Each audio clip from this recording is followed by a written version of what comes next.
ओम गुरुदेव नमः। हमको किसी की शरीकर नहीं करनी चाहिए।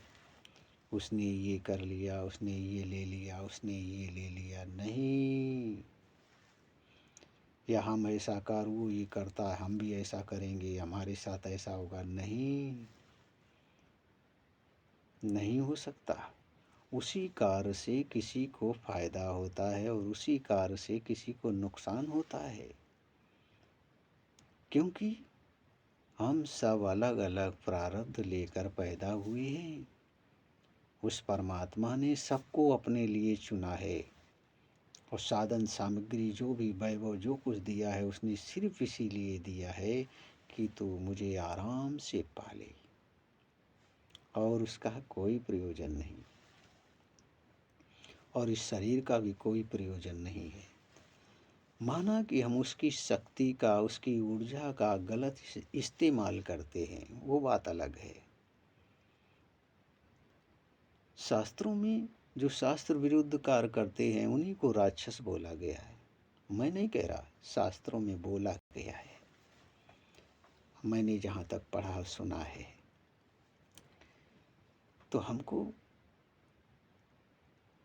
उस परमात्मा के लिए सजना चाहिए, उसकी दी हुई शक्ति का सही जगह इस्तेमाल करना चाहिए। देखो, समय रहते उसको प्राप्त कर लेना है। इस मनुष्य शरीर का लक्ष्य यही है। मानना न मानना वो बात अलग की है, लेकिन है सिर्फ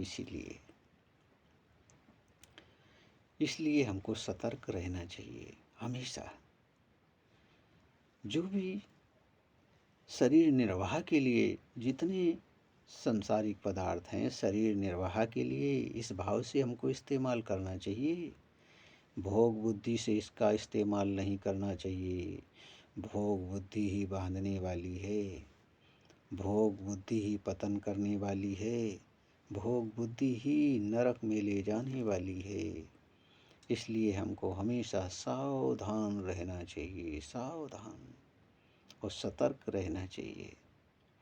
भजन कोई बड़ी बात नहीं है कि हम नहीं कर सकते। देखो, एक ही चीज़ है संसार में जो सबको समान रूप से मिल सकती है, वो है परमात्मा प्राप्ति।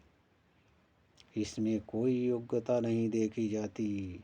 आप कितना पढ़े हैं, किस जाति के हैं, किस धर्म के हैं, क्या हैं क्या नहीं, कुछ नहीं देखा जाता। उसमें सिर्फ भाव देखा जाता है। वो ये भी नहीं देखते ये करता क्या है, वो ये देखते हैं कि ये चाहता क्या है। उसी के हिसाब से वो चुनाव करते हैं। पहले से ही सारा खाता बन गया, हमारे साथ क्या होगा क्या नहीं होगा। और इस प्रारब्ध को हम मिटा सकते हैं प्रभु का नाम सुमिर करके। नाम सुमिरन से हम मिटा सकते हैं।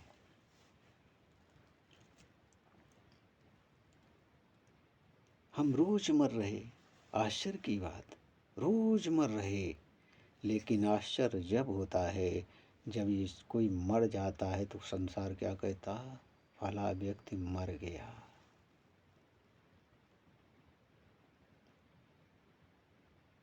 और मैं कहता हूँ उसका मरना बंद हो गया।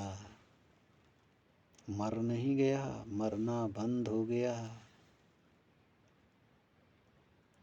इसलिए हमको हमेशा सतर्क रहना चाहिए। यार क्या है बताओ, क्या है?